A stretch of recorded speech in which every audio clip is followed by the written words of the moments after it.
Welcome back, students.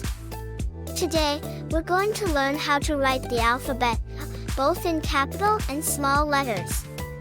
But before we begin, make sure you have your crayons, markers, or pencils ready, as we're going to have some hands-on fun. Let's start with the letter L. It looks like this in capital, a big L. And in small letter, it's a little L.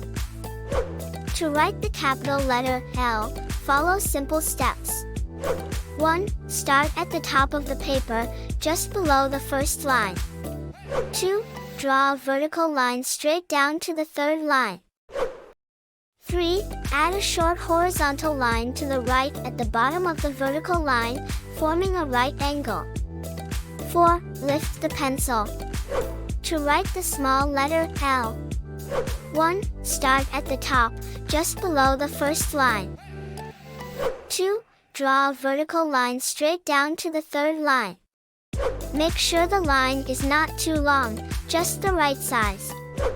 3. Lift the pencil. Great! You have successfully learned how to write alphabet L, both in small and capital letters. Thank you for joining us today. Don't forget to like this video and subscribe to our channel for more exciting adventures in learning. Until next time, keep shining and happy learning!